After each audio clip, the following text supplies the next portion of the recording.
Greetings and welcome to General Service Public Works Committee. I'm with Mr. Dan Gookin and Kiki Miller. We're here for the last meeting of the year. We are so excited and sorry we had to have it, but it's worth it. Starting off today, item one. Looks like Chris Bosley's here for Dennis Grant. That's right, yes. Talk to us, Chris. Thanks for having me before you today. The reason why I'm here is because we are looking to set a public hearing date for February 2nd for a vacation process, and I'll give you a little background on that. I've got a display here that shows where this property is located, and this is Ramsey Road here, if you can see my my cursor, and then Prairie Avenue right here. And so this is part of the Vista Meadows subdivision. John Butler with Vista Meadows is requesting that we vacate this 20-foot wide strip of land here. And I'll zoom in on the other display to show. So right off the end of Alp Street, there was this right-of-way that was Hayden Lake Irrigation Districts, and that was deeded to as public property back in 1910. Or deeded to the public. So now that is considered right-of-way. They don't need it for that subdivision, but over here on the east side of this future Moselle Road or Drive, there will be a gate to access for utilities, and there will be easements that go in there, but the rest of this right-of-way is not needed. So to make this subdivision whole and finish their development there, they would need to vacate that right-of-way. So that's what I'm here today asking for you to give permission to proceed with the right-of-way vacation process. Any questions? I have one for you. So that's not really, it looks like it lines up with a road, so it's really not There won't be a road there. Alp Street will still be there afterwards, and like I said, there'll just be a gate to access for emergency purposes and for utility maintenance that has to occur in there. But as you can see on the west side of this right-of-way, it goes right into someone's backyard here. So Alps is going to be a dead-end street? Correct, yes. Okay. I don't have anything. No questions? Look for a motion, please. I would make a motion to recommend that council proceed with the vacation process as outlined in Idaho Code Section 50-1306 and set a public hearing for February 2nd, 2021. Second. Been moved and second. Any other comments, questions? Hearing none. All those in favor say aye. Aye. We'll go on consent. Thank you. Thank you. Thank you. All right, all the way from City Administration, Troy is here for a approval of parking code amendments. Greetings, Troy. Greetings to you. Good afternoon, council members. I bring before you work that's being done by your commission that oversees parking. I'd really like to credit Commissioner Peterson for his work on this. He's a retired engineer, and he worked through all the different code sections in the municipal code, including chapters 10.20, 10.22, 10.24, and 10.27. The commission's work on this was to improve the way in which it's written and to provide standardization. Then, of course, we had this thing called COVID. That slowed us way down in the parking business. And then we had a meeting recently where we had some folks in person and some on Zoom. I would suggest to you that we had terrible audio both ways on that communication. So Mr. Peterson was at the meeting. Not all of our commissioners were there, and we got down to basically about 4 words. And so working with administration and of course with our expert legal staff, we're proposing to add these words in, even though our parking commission did not formally adopt it. It's basically adding clarity, and I'll point that out in the first subsection. So item number 1, we are proposing to clarify that in the event there is no parking, it's 30 feet in each direction from. Those are the 4 words in blue that we're proposing to add to this section 10.20.010 subsection A5. What that means is that if it's a intersection that has no crosswalk on it, you must stay back 30 feet in each and every direction. One could assume that when you say at an intersection, but we wanted to, Mr. Peterson strove to drive that home. In the event that an intersection has crosswalk markings or lines of other markings delineating where the corner is, it's 20 feet. Seems pretty straightforward. Second section would be to clarify within 15 feet of any fire hydrant, unless that is within a parking space that is designated per municipal code. So there are some locations where you could park and you might be closer than 15 feet. I would probably take that to your downtown area where there's bulb outs. Fire trucks can get to those bulb outs, and there are designated parking spaces within probably about 14 or 13 feet of said hydrant.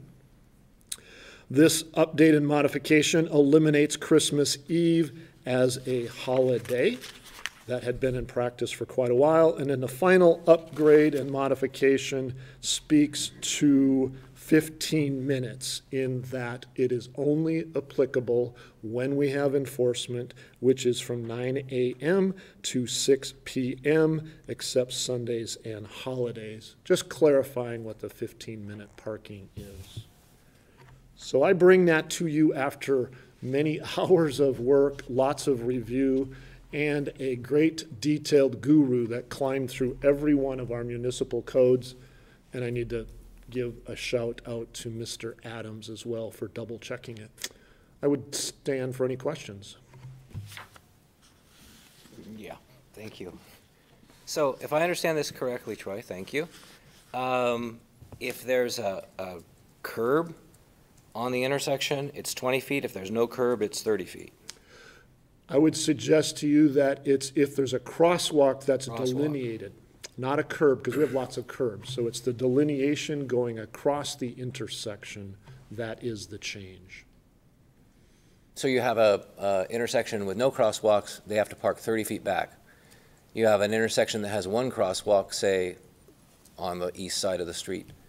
Then it's 20 feet on that side of the street and then 30 feet on the other side. Where it's not marked, in that example, correct. The idea there is for the vision triangle, so as to free up spaces.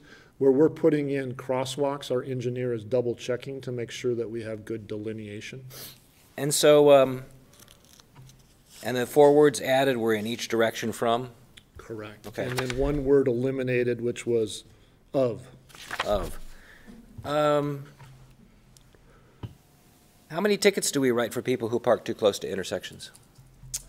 We do not write a great deal, but in the event that we slowed down, I don't have a hard number. We were just looking for the consistency in the code. Just curious, because enforcement is, necessary. We create rules all the time that we don't enforce.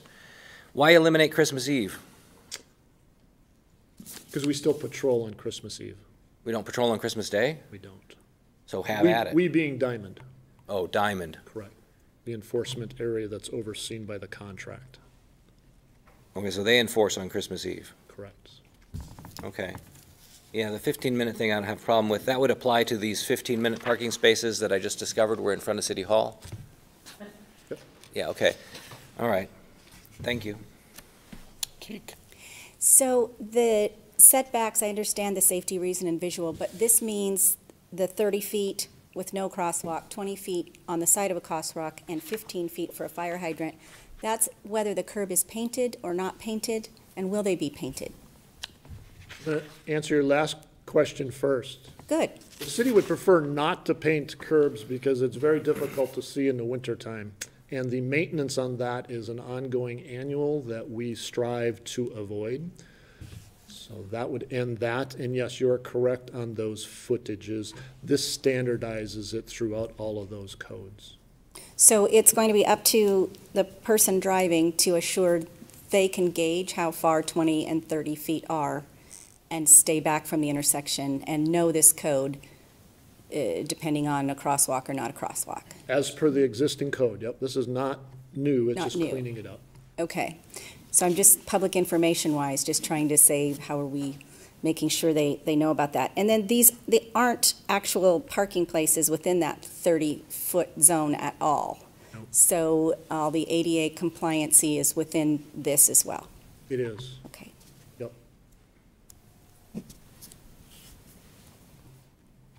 That's all I had. So she covered a couple of things of why don't we paint the corners? I could understand it downtown, but we have signage. So there's going to be no signage applied to this because it seems like it's directed more at residential, where people will park a motorhome or something close to the curb. The visual, the safety thing, is that kind of where I keep looking at downtown going, well, we already have that visual thing with the bulb outs, right? Right. That's partially why we did this modification, was because downtown is an exception to that and has those lines where we don't have a lot of lines or crosswalks throughout the entire city. And so we've kind of taken care of it downtown, but we wanted the code to reflect that, because I think the code still mentioned the fact that if you weren't 30 feet from an intersection, well, we've designated spaces downtown Coeur d'Alene that are within 30 feet of the intersection. So this really isn't directed at downtown. It's mostly neighborhoods and probably down on East Sherman, down in there. Well, I would say the 30 feet has always been in the code. This just cleans it up so that we don't have a conflict that says, well, I am parking in a spot downtown that's closer than 30 feet. How come your code allows that, and I can't do that when I'm uptown, away from the downtown? I park 22 feet back. Your code says I have to be 30 feet back, but yet downtown I can. So we wanted to clean it up. This is a cleansing of the code. Okay, so no signage. I'm thinking 4th of July and Garden District and all the people that get inundated with people parking. This would apply then to those neighborhoods where people are parking right up on the corner. Always has. Okay. Yep. Got it. Any other questions, you guys? So Troy, I'm guessing here, but maybe you can confirm, this is probably enforcement-wise more of a warning and public education thing than it is just broad-based ticketing? Or do you know how that's been handled in the past? I would get say this it's is cleaning up the code, so. Right, it's the risk analysis. I mean, if we have a vehicle that's parked that's really blocking an intersection, police discretion says, hey, you're a foot off of the corner. We can cite you for that. It's pretty obvious where you've now blocked any vision from a left or a right-hand turn.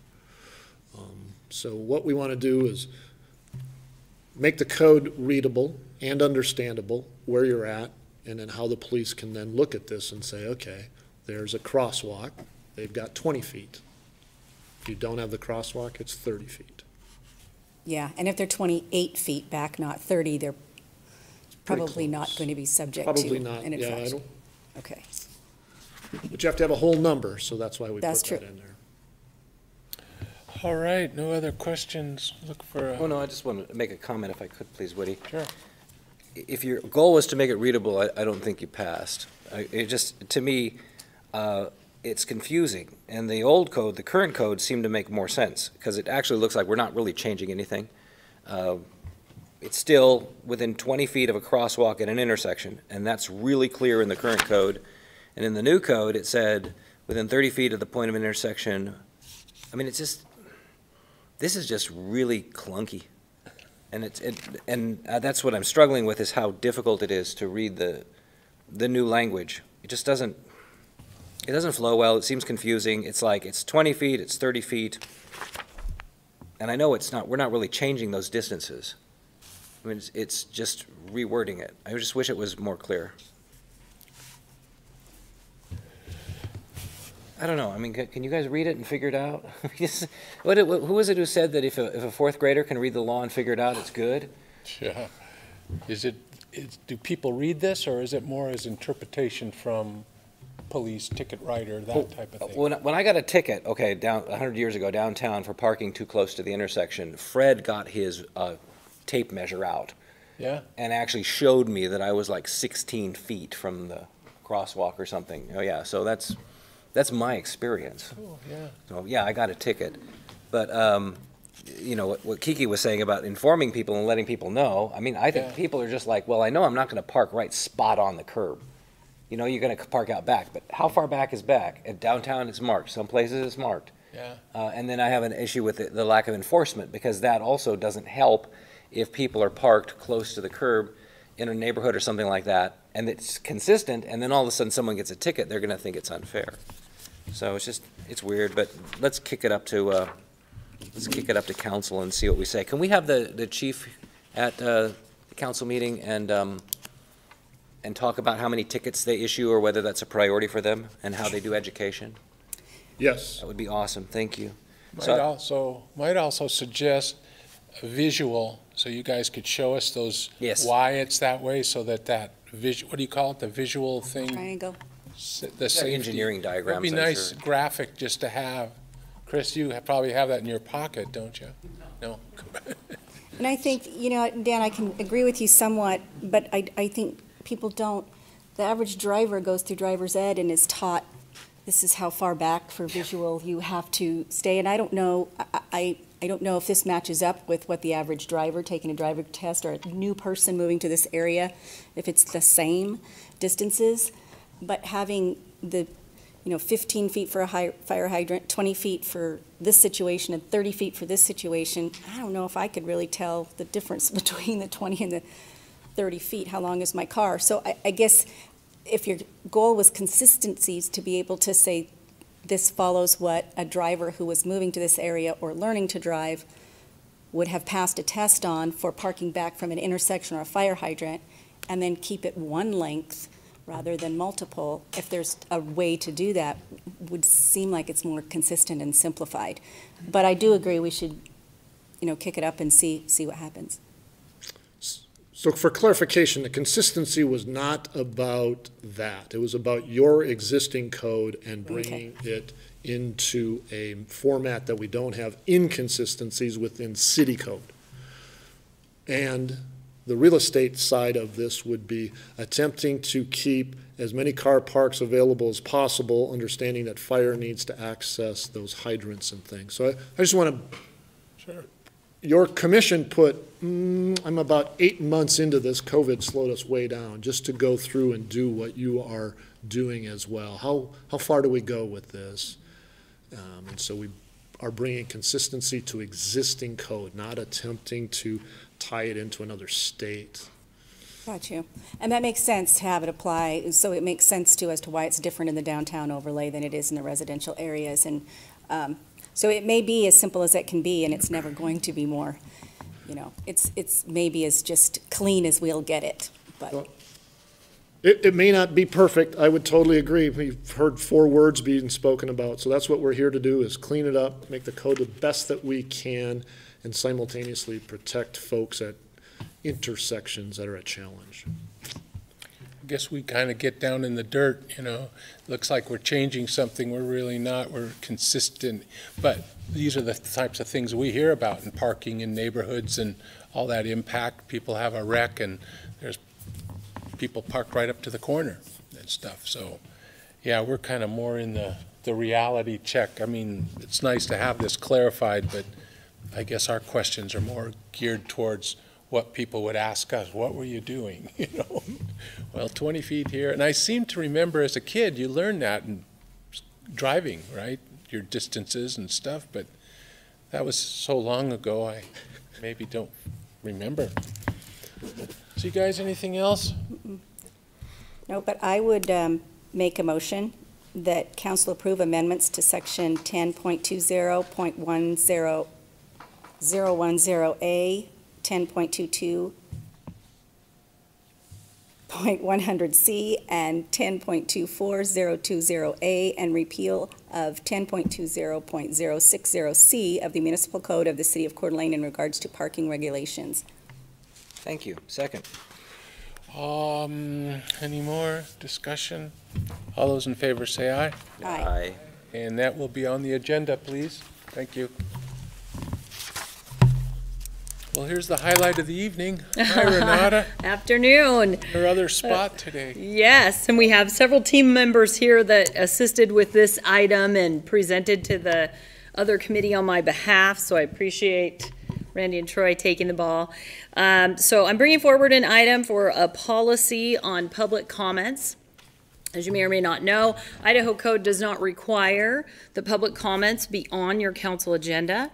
It's a choice that we've made as a city, so we do have it on our council agendas, and we do not have a policy that sets any sort of boundaries on what public comment is supposed to include, what it shouldn't include. So the legal department felt like we should probably put something together that gives us those boundaries, gives you guys understanding, citizens an understanding, and the mayor guidance for when he's managing those meetings. This is a first draft. We've taken it to the previous subcommittee, and they had a couple amendments, one specific amendment. The public comment should be related to an agenda item, so that was added.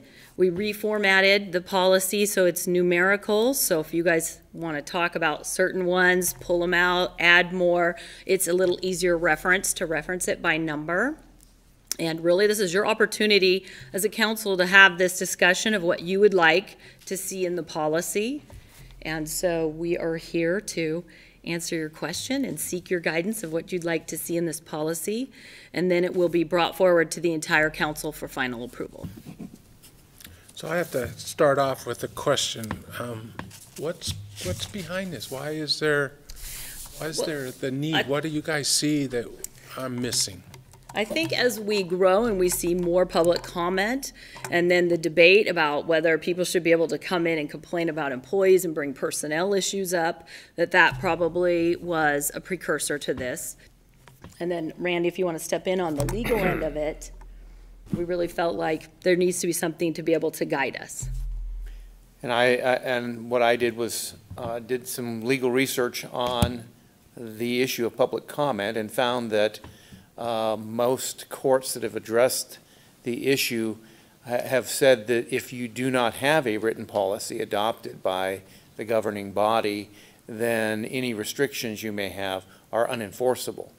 And that's simply the reason we put this together, is to draw it to your attention that if you desire any restrictions on public comment, on the public comment period, which includes the 3-minute time period, by the way, you need to have it in writing, or a court may decide it doesn't, it's unenforceable, and that the council violates First Amendment rights by restricting any public comment.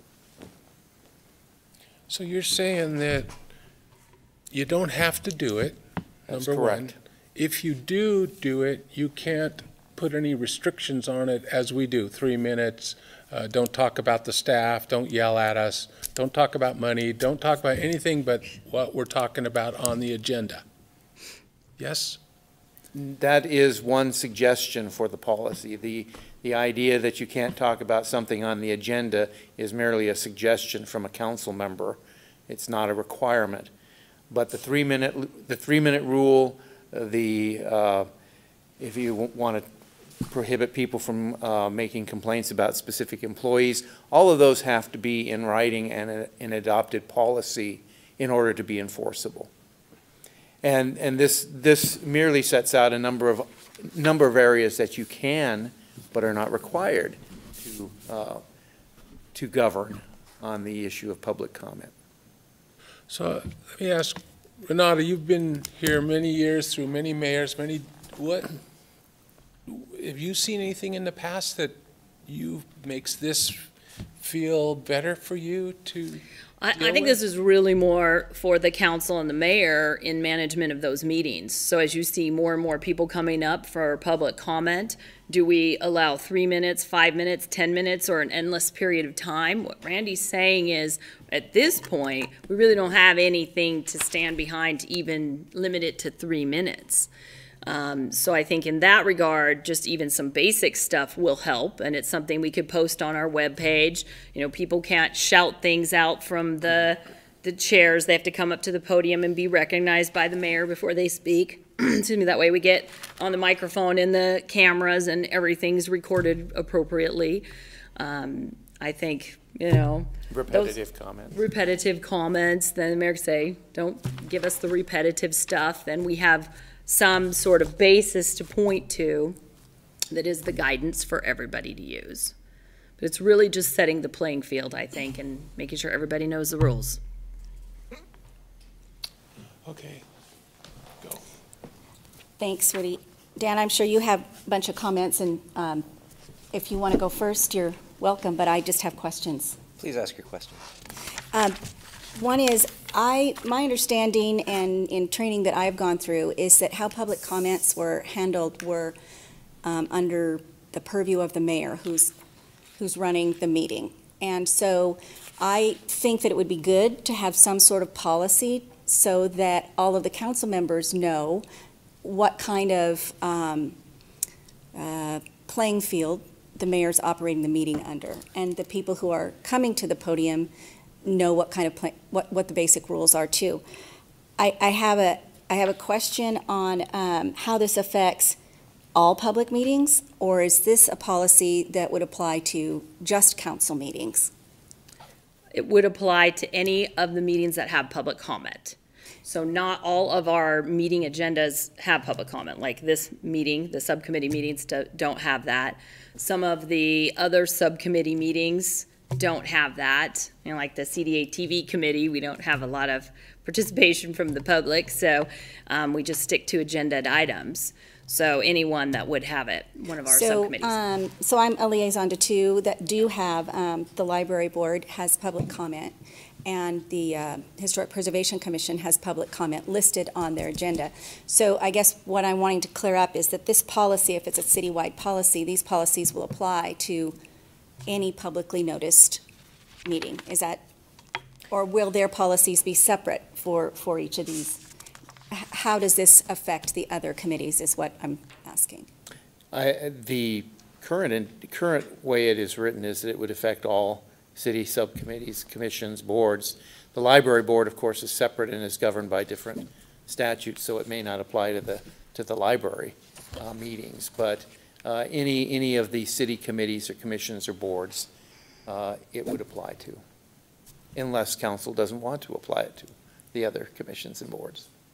So that's something that council, when they bring this policy forward, could leave up to the separate commissions on what their so then are we saying that the Historic Preservation Commission is going to have its own public policy comment rules?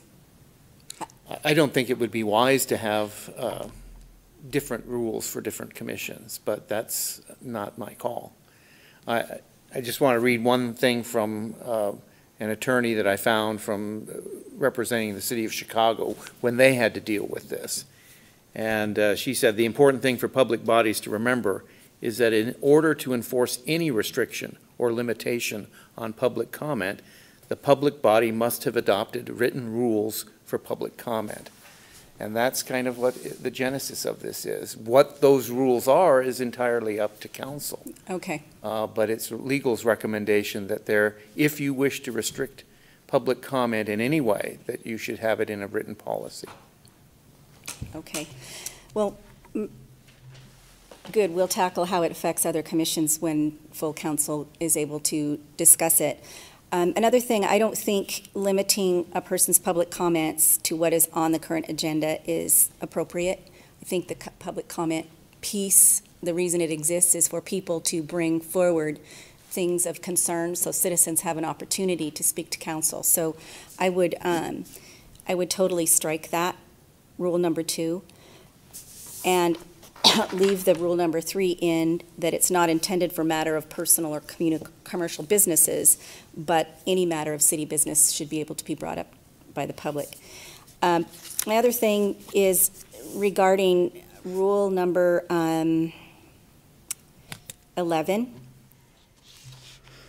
I think that this is one that needs a lot of discussion.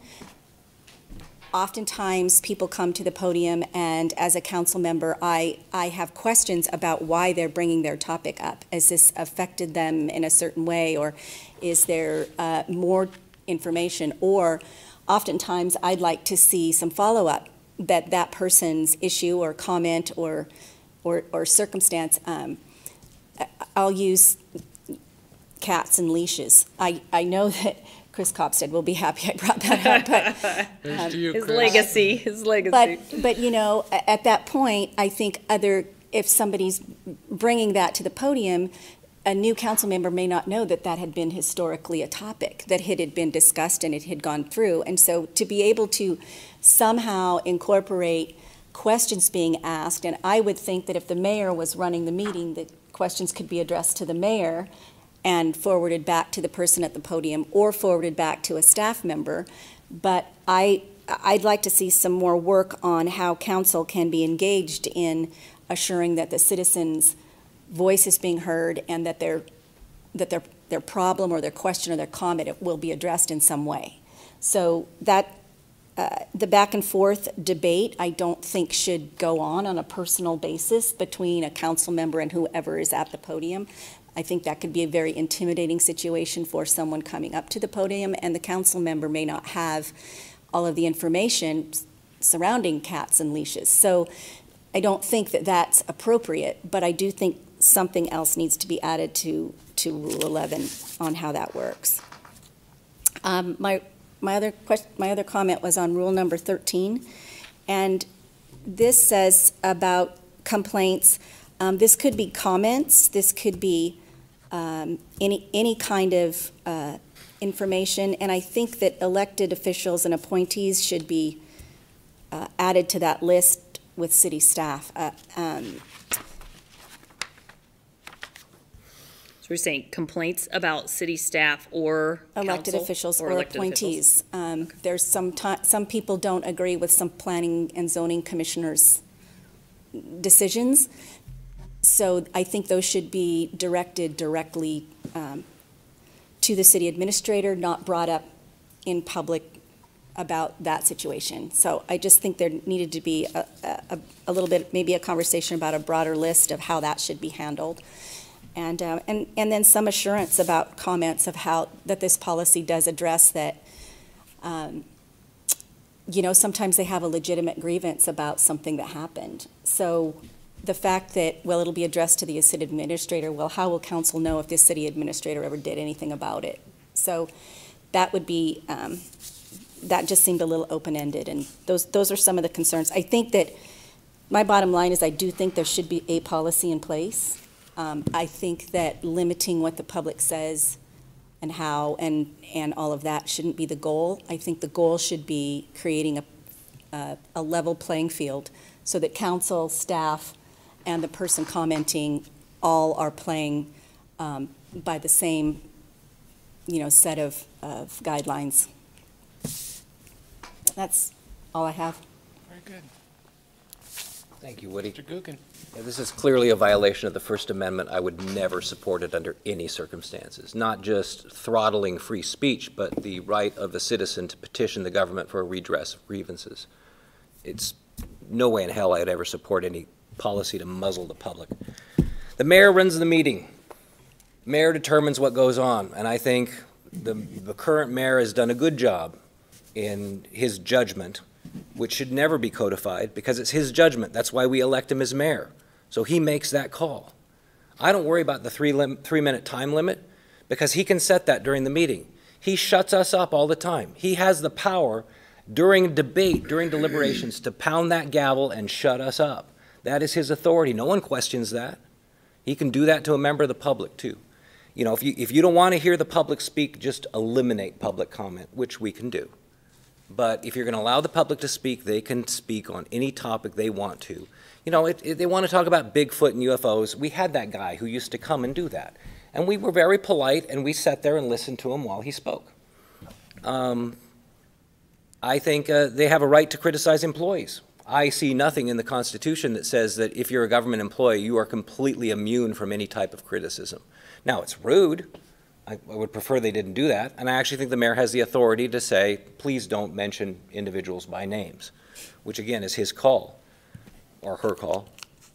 So I can't abide this. What it reads to me in whole right now is that we're saying you can come and make public comments to the city of Coeur d'Alene as long as you say things we like.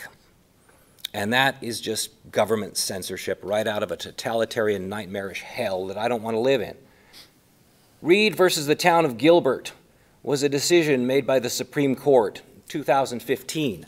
It's why we changed our sign code. Because we used to have a sign code that applied restrictions to a political sign. But the only way you can tell it's a political sign is you have to read it. It becomes a content-based restriction of speech. And boy, we scuttled that right away on this council when we realized that we were in violation of free speech. We changed our sign code. We codified it. We did an emergency thing, we codified it. If you have to apply this policy, you can't restrict what someone says until they start speaking. It's a content-based restriction. Reed versus Gilbert proved that that is unconstitutional. This whole thing needs to go. I would make a motion to table it. I don't think that motion would get a second, but I cannot, and I swore an oath to uphold the Constitution. I am not going to use my authority as a city councilman to throttle public speech. That's all I have to say. So, sorry. No, go. Boy, your comments were like directly out of a letter that I think I got an email copy of, so interesting.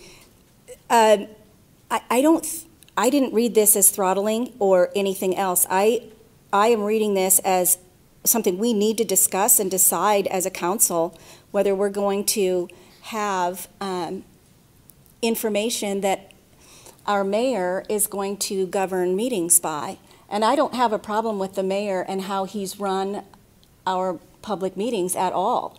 And and I don't have a problem with the mayor, whoever the mayor is, having the authority to stop public comment if it's not what the mayor thinks should be occurring, or redirecting it to staff, or what they're doing. But I think that we need to, as council, have a discussion on the validity of having policy in place around how we all behave surrounding public comment. Absolutely agree with you that there should not be a limiting of public comment at all. But I know that there are things that are sensitive in nature that we may have to go through a public hearing on, that somebody may come to the podium and comment on, which is something that we should have sideboards on. Is that allowable? No, regarding you can't them preempt commenting on speech. staff or anything else, I don't know that they can't comment on staff, but at a certain point, they should know that if they're making comments about a staff member, they could be redirected to a different source to lodge their complaint. And that seems fair to council and to the person.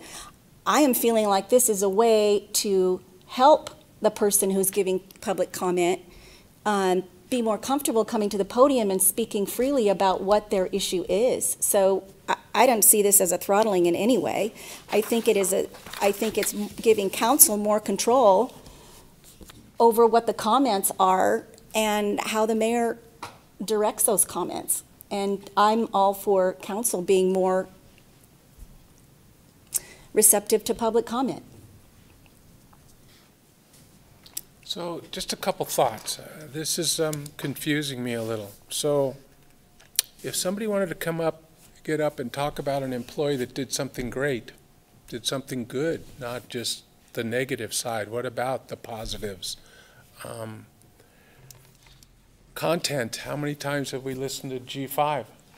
You know, I mean, the same people, obviously they're passionate about it, and I guess the question becomes, for all my years here, I always thought public comment sometimes went sideways, sometimes it was weird, sometimes it was interesting. Remember Mr. Fantastic, does he fit into this? You know, where is his happy place? And others. So I'm still on the fence. Again, I think this needs to go to council to see is it necessary? And I understand the legal easy. You guys, that's what you do. You make things more uniform and stuff. I kind of like the Wild West once in a while just because you never know, you know, and some of it's good stuff. People get up and thank you for things that we've done. That feels good. I don't want to miss that, you know. And the weird stuff is rather interesting sometimes, things we don't know about, things we never thought about, and usually they get directed to a department head, and then hopefully we get the feedback on it. So I'm just not between the two of you guys. I'm between the two of you guys, 6 feet apart, of course. That's why we're not masked, by the way. So I can get where you want to, let's just take it to council, let them see where we're going to go with it. Have they considered all the things Kiki did, Again, I think we at least can go that far. And I'm good with taking it for council because it's going to be great TV. I just don't want it on the consent calendar. Oh, is that where it's showing? Someone put it on the consent calendar, which is wrong. Okay. Yeah, No, not on the consent calendar, for sure. yeah. And either way, and maybe answer this question, if there's not a policy in place, I'm going to quote Woody here, because he always says, well, that's just the way things were done. That's just the way we did it. Right. How do we, if we opt to, and I'd be okay with no policy in place, if that's what council wants, we're fine the way it is, until we get a new mayor. And then, is it then, how will there be information between council and the mayor and the public on how the public comment period is managed? So that's my whole question. And if there isn't a policy or a general training or anything else, I'm not even looking for enforcement on it, but how will that information occur? Or do you just wait until it comes up at a council meeting and then you're blindsided by a mayor who says, nope, we're not going to hear about cats? And then council goes, but I want to hear about cats, but you don't have a choice to talk about cats. So is that where we're at? Legally, though, we could make a motion to hear about the cats. So We basically, he vetoes, we override. So that would be how it should be managed. In your view, that's how it should be managed. Yeah, I don't know how that would work out. I don't think that would be a problem ever, but that's how I'd try to work it out. Well, I've seen in the past is the clerk sort of directs, this is how we do things. They kind of keep everything moving. They have to keep the minutes, keep the notes, they keep the history. And the history is, this is what the history is. If you want to change it, she'll say to the mayor or council, you have to go through Randy. Well, and I think that's where we are today, right? There's nothing to really point to, so the city clerk can only say, well, legal, what do you think? And legal says, I think we need a written policy if we're going to make any sort of boundaries on this. And I think like what Dan's saying, he's okay with no boundaries. Some folks may want some boundaries, and as Kiki was saying, you may have an elected official at some point that disagrees with council on what should be public comment, and you may tackle policy at that time.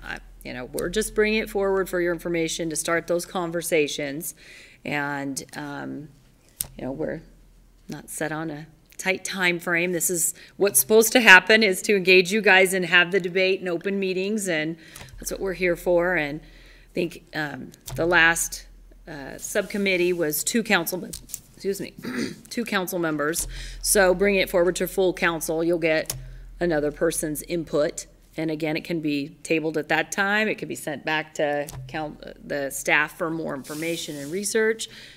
So this is the beginning of that conversation, and we'll go where you need us to go. And so this item, if this is on the agenda for a meeting, it's not a hearing, which means if anyone from the public wants to make a comment on it, they would have to make public comment at that meeting. During the I'm public saying this comment because I see period, yes. David's here, and I Yep. know David's really concerned about Yep, this. We don't have absolutely. a public comment item on this agenda. Right. If David wants to speak to this, you can speak at the next meeting. Yep, absolutely. Okay. Or send Well, he a can written email or comment in Wanna hear from him advance. now? No, I just said he can speak at any council meeting, regardless of whether this item's on the agenda or not, about this item, is my understanding, right? I think what, Dan, are you saying, Don't have but this our intent policy. is to put it on the next agenda. If we put it on the next agenda, then you can show up on that, and I wasn't trying to get into the, future. I was Well, just this saying has been a publicly noticed meeting, so he read it, and he should have the right to speak at any upcoming meeting that has public comment about this Right. topic. And that's what I'm saying, is Okay. that that if someone has a concern about this, talking to the public, that they can show up at the next meeting, they can make public comments at that time, because there are no rules on that one. And then they can go ahead and tell council what they think. Okay. Absolutely. So sort of bark against the wall, as it were. Troy, you got anything on this? Do you want to input, or You see, we're a little all over the place. I don't know, was the other one too, a little? No, they were on the same page. Okay. I think you nailed it down. We are seeking to bring you a tool that you don't currently have. How do you want the tool modified? How do you want the tool to look? And if you want us to go back, that's what we've done, and we're bringing it in an open-air situation. So I think this is what we're supposed to do. And I thank Renata for working through it. It's got to be quite a few deal points at the end of it. For having 0, we're pushing 16. So. Randy, You're welcome. last minute thoughts after hearing what we think, or you're just doing the law thing, right? That is what I'm doing, Yes. and it is in council's wheelhouse. Okay. So we don't have to drink beer after work or anything like that, right? That's not part of the rule. But we can make it that if you'd like. All right, go. I'll make a motion, and the motion is simply to place this item on the agenda. Perfect. I'm not going to do a recommendation one way or the other, because I think we all are going to have opinions all over the map. So I would like to move to place this item on the next agenda, the 5th. Second. Okay, been moved and seconded to place this item on the agenda, and let's see where it goes. Thank you so much, you guys. All those in favor? Aye. And please on the agenda. Thank you.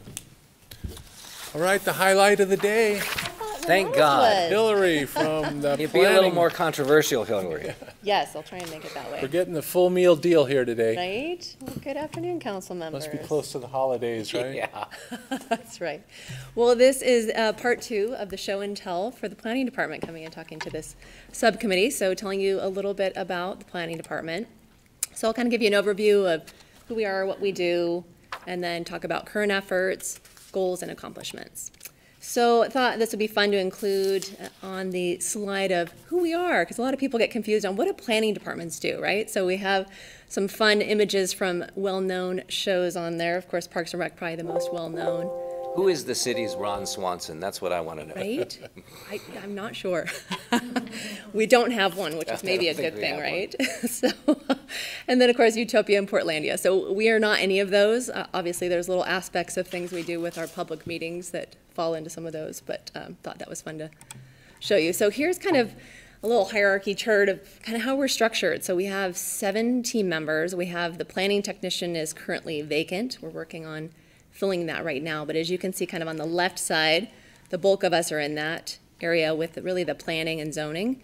And then underneath that, we have the 3 commissions. So we have our planning commission, we have our design review commission, and then our newest, our historic preservation commission. I have a question on this. Of and course. I appreciate this chart. This wasn't the planning department when you joined. It was not, but I knew that it was the expectation to have the CDBG program come into the planning department. Well, I'm just thinking, so you have the CDGB, that is new. We were Right. doing that, but it's now Right. under you. And then the Historic Preservation Commission. Is new, correct. So your umbrella is getting larger. We have broadened our scope. Yes. Yes, that is correct, so. And as you were talking about CDBG, so on the right side, we have that program, so our Community Development Block Grant, our funds that come in from HUD, from the federal government, and Chelsea manages the bulk of that, and I help oversee that, and we have Renata and her expertise from managing that program as well, which is great. So what do we do? And I wanted to include this map, because this photo where people are kind of looking at the map. This is from last year's launch event for our Envision Coeur d'Alene, which is our update to the comprehensive plan. And then it's the vision validation in collaboration with CDA 2030. And so one thing with this, I remember a couple years ago, Councilmember Miller came to my office and was asking, like, I have a friend that's trying to figure out what do you do? What does your planning department do? Do you guys just kind of look at maps and figure out where uses should go? And I was like, well, that'd be nice, but we rarely get to do that. But it's fun when we do get to do it, about every 10 years, engaging the community to really look at where, how should we be growing as a community? Each time we do have development requests, you do look at the map and you kind of, the zoning, what's allowed. You look at our area of city impact and all those things, hillside, shoreline, but really getting to look at the city and how should we grow is a great aspect of what we do get to do occasionally. Here's another one that kind of shows you the outline of all the different services that we administer in the planning department, and wanted to really showcase the community engagement, because that's a huge aspect of what we do. So that's kind of coming in from the 2 sides. A big bulk of it, the long-range planning, I put in the middle. So that's what we're doing with the comprehensive plan. So looking to the future. how do we grow, what are our important priorities and action items for that. And then everything kind of circles that and is somewhat related, right, to kind of the future of our community. So I'll just kind of go around here clockwise. So special projects and economic development. So Atlas Waterfront is a great example of that. It's something that's been exciting for our department and other departments to work on, kind of looking at how do we grow and helping also stimulate some economic development with community partners there, same as East Sherman, revitalization. Development requests, that takes up a lot of our time. That's when someone comes forward with a request for, say, a zone change or a planned unit development or annexation, those types of things. We help process that. We take in the applications, work with the applicants, take it through the hearing process. Zoning code and subdivision code administration, that's something where we are tasked with making sure that the codes make sense and they're up to date. So sometimes we'll do housekeeping amendments, just kind of little cleanups here and there. Other times we'll do bigger things like, excuse me, the core housing code, right, where we're, taking a big section of the zoning code and kind of, retooling that with a lot of community input. So those are examples of that. Building permits I put in here, we're not overseeing that, so the building department does, but our staff, my staff actually works a lot on building permits, looking at it from the planning and zoning scope. So residential setbacks, heights, things like that, parking, commercial, looking at all those important things.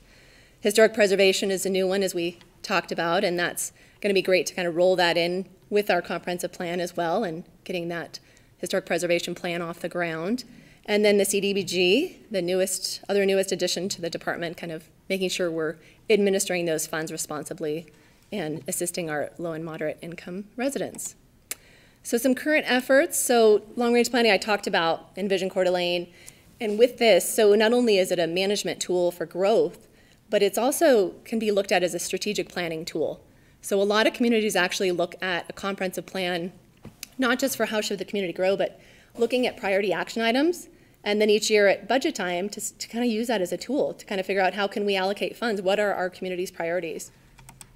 So you're very well aware of this project, and we're doing well. We'll be engaging the council a couple times in January, and we slowed down the schedule based on some of your feedback and are trying to do a little bit more to bring everybody up to speed and get the right engagement and decision making that we need with the recommendations from our commission and advisory group. So just examples of how those documents are aligning.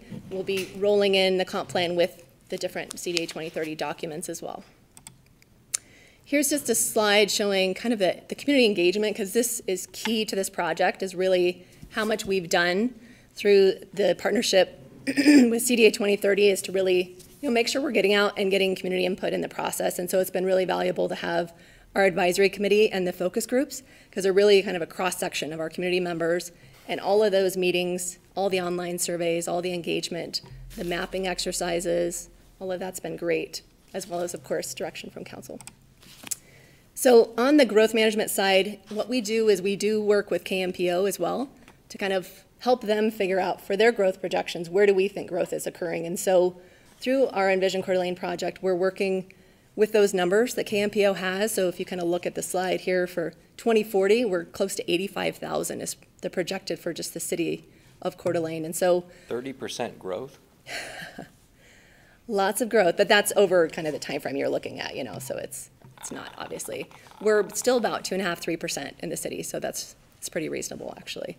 But, looking at that, and then with our growth scenarios, working with MIG, they're helping us look at how do we, where do you place that growth? What are the options for that? And then working with all of our city departments as well. Hillary, quick, I know this is other stuff. So we hear, oh, we're not keeping up with growth, there's too many people coming here, the infrastructure doesn't support it, and yet those numbers, if we just look at what we have, we're not the big growers here. We're not, no. In fact, we've been pretty steady. So some of our neighboring communities have been growing at a lot higher rates, as well as the county. Right. Which but they're not actually out of line with the projections that were forecast previously. So the projections really for us is we're pretty stable, but the impact people see is the traffic. Right. People come to Coeur d'Alene to shop and hang out and do all the cool things that we're known for. So right. It always catches me off when people are complaining about the people. Well, and I look at job opportunities and businesses surviving that back in the 80s, they couldn't. So it's interesting to look at the projections, whether they're right or wrong. We're not even close, are we? You know? We're actually right on track, so I don't know, yeah, this one does show, okay, so actually it's showing probably we don't know what the census numbers yet, but it's probably right around there. So it's showing this is 56,494, we're thinking we're probably 55, so right in there. So it's not, no, but it is hard. It's hard for people to see change, right? And then of course, if there's traffic and all those impacts, it is a challenge. We gave them a chance to fix the traffic and they said no. I just threw this in there too. This is in the Inlander, so obviously this was a couple years ago. We're bracing for growth, and we're one of the fastest growing areas and metro areas in the fastest growing state in the nation. But this is going to continue, this trend, and we're seeing more and more people move here, even in light of COVID, right? People want to get out of those more urban areas and realize they can work remotely. So, talking about those zoning and subdivision code amendments, the core housing code is one we've had a lot of discussion on that recently. This is another one. So based on our last virtual community meeting, the community members and the neighborhood groups want more input. So we're going to slow this one down as well and do another workshop in January and slow this one down so that it's more in line with the comprehensive plan and the Envision Coeur d'Alene as well. So we'll make sure to get this one right. So on that, I just want to ask a question. Sure. What are discussions out of planning when you say we're going to slow this one down so that it aligns with the comp plan? And we do have a comp plan deadline date, but the exponential increase in people moving here is occurring now. So we're pushing this off to make a plan, but what we're planning for is occurring right now in a larger way than what we had even anticipated. And I read a lot that it's because of COVID. What are your conversations surrounding that? Well, it's always a balancing act, right? And so I think both projects were on track to be mirrored on the same schedule anyway. And so now it looks like, just based on more engagement with the council on Envision, we're slowing that down, and based on this last meeting with the public, we don't want to go forward with a code that we propose that we have most of the community members either confused or opposing. So we want to kind of work through some of those issues. So we certainly could try and get this one ahead of the comprehensive plan, but we're still trying to get this done second quarter of this. So it's not great delays. It's just, I think it's really important to make sure that we do work with the community, and now even our historic preservation consultants have some great input on this code. So we're getting more and we just more. want to get it right. We're not trying to stall it. It's just kind of being sensitive to making sure that, when we bring it forward for council, you feel comfortable too approving something, that you're not like, whoa, I don't.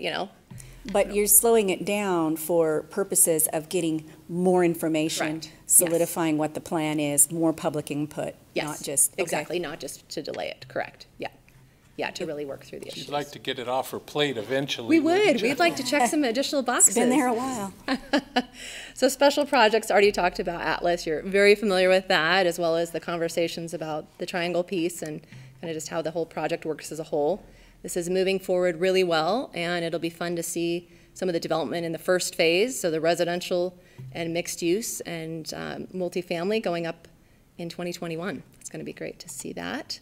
East Sherman, another example. So this revitalization plan has been kind of just sitting there. It was ready to bring forward to council, and then we realized we need to do a little more work with our streets and engineering and parks and rec and administration and others, just to kind of figure out some roadway design issues. How do we want to really have the streetscape work? Because that pilot project block, while it worked well in some ways, provided additional parking and places for parklets, it has some other challenges. So we'll be working on that. I'd really like to get this to you in 2021. So development, talked about this before. We do spend a lot of our time on all these items. Customer service is really at the center of what we do. So kind of talking about that community engagement, customer service is huge too. We get a ton of calls, emails. People are just asking questions. What can I do with my property? Or, looking at buying property, things like that. So that's really an important part of what we do. And then those development requests I talked about before. The customer service for us too is really working with the other departments as well. We really play well with others. It's important to us. We do our weekly development review team meetings, coordinate with others on that. And then, the building permits, already talked about that. So another tool that's online that's helpful for community members kind of looking at development requests is this map that Debbie Frisbee helped us create, where it shows active construction projects. So this is more commercial and multifamily. It's not any little single-family home. But this is on the city's website, and it stays up to date, so you can kind of see. You can click on either the little highlighted area, or you can click on, the description, and it'll take you to the map. So that's nice, and it'll show you the kind of the overview of those projects. Talked about historic preservation, and we're excited to be working on this historic preservation plan. We have the funding, which is great, through our State Historic Preservation Office and National Park Service. We got a little delay in the first deadline, which is nice. So it's now May instead of January. Cool. We're still supposed to be submitting at the end of September, October. So we'll see if COVID delays any of that. But we'll be doing a public meeting in January on this as well. So we'll be sending out the information and a survey soon. And then CDBG. So we obviously have been doing this for a number of years. We first received our funds in 2007, and really helping our low and moderate income community members. And Woody's been a great part of that for a number of years too, looking at the affordable housing, public facility improvements, public services tends to be one of our biggest things, and then also we have the ability to help with economic development. This chart was from our CAPER, so kind of that year-end progress report. Just kind of showing the breakdown distribution of funds from 2008 to 2019.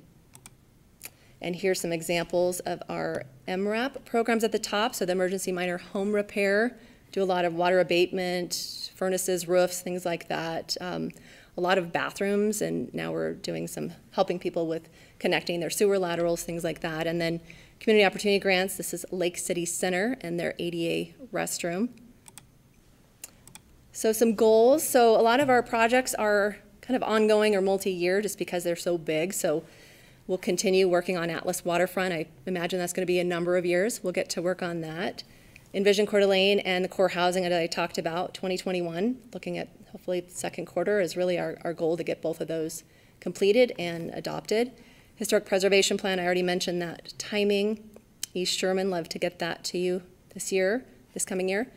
Zoning code amendments, so based on Envision Coeur d'Alene and also the East Sherman plan, those both have recommended changes to the zoning code. So we'll you follow up. Anytime you do a big project like that, then you look at the zoning code and make some tweaks. And then on CDBG, continue prioritizing the COVID funding to help respond to that. And then also we'd like to get an economic development goal in the mix before our 2022 kind of timeframe. So accomplishments, so we did form that new commission last year, and thank you to Kiki for your efforts and support and assistance with that. So we formed the commission, became a certified local government community, and received a grant, kind of all within short order. So we have a consultant team that's helping us with the plan, and that is just kicking off. We streamlined our design review procedures, and that's been going well. Atlas Waterfront has stayed on track and is underway. Envision, Coeur d'Alene, and core housing, we've delayed a little bit, but more just to have more engagement. Both projects we were able to keep on track even with COVID and all these changes everyone's had to make with the virtual format and things.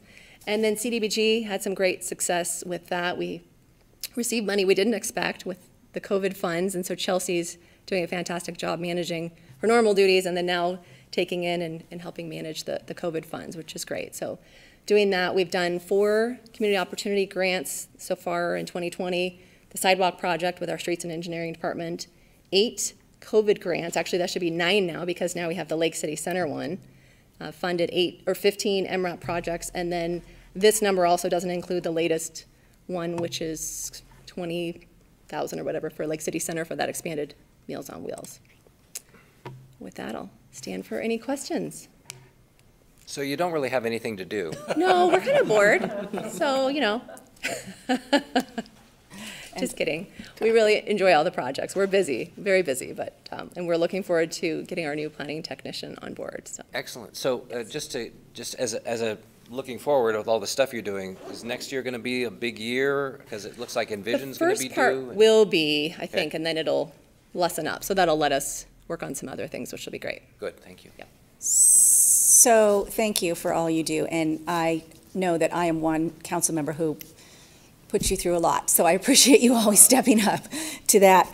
I did read a thing in the paper the other day that the county is looking at some development zoning changes, like forming some sort of a separate coalition, and I'm not sure if I've got the details right here, but how does your department get involved with other entities like the county, aside from KMPO, that governs kind of what your planning decisions are?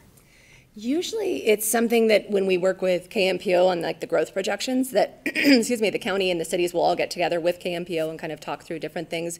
In the past, we've met with the county and the cities too on area of city impact agreements, kind of how that will work, or kind of looking at, wouldn't it be nice if we could have continuous open space or trails in between the cities?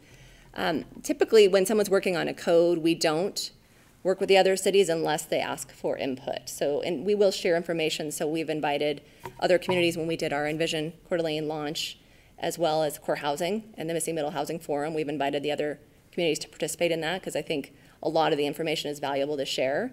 But if someone's truly writing a code and if it's just for their jurisdiction, they probably don't want our input. But if they ask for it, we absolutely will work with them on it. If it's a county thing and it kind of applies in an overlay, do you get more Well, the involved with county county? wouldn't, so they can't do planning for the city. So theirs would just be unincorporated county. Okay, Right. but you're plugged in. Great. We are plugged in, yes. Thank We you. have great relationships with them. And I'd like to say thank you for all you do. I know I come to you with all weird questions from the past, and you're always there. Also, the way you respond to folks that write emails, I think you're very diplomatic and you're always positive, and I think that's real important in this world because it's hard to understand some of this stuff, and you take the time to at least educate me when I have my strange questions, you know. Well, thank So we you. do thank you. Appreciate it. And with And- that, I think we're adjourned. We'll, Just one last oh, thing. go ahead. Hillary, is this presentation or the PowerPoint going to be linked anywhere besides this meeting? You know, we haven't done that. I don't know if we talked about doing that for all the departments. That'd be kind of interesting if there's a place on the website that I know would be. wastewater does their own special videos Right. and things like that, but it's just, it would be handy for the public to be able to go back and do a little review if just your PowerPoint was there or else referred to this meeting or something like that. Just a comment. Yeah, we'll Helps figure for out where information. would be the best place, if each department should do it, or if there's another place I'll work with. Great idea. Troy and Renata on that. Okay, thank And you. with that, Thank I you. wish everybody a Merry Christmas, Happy New Year, see you next year. Folks, be safe all this holiday. And with that, we say greetings and Merry good day. Christmas. Merry Christmas.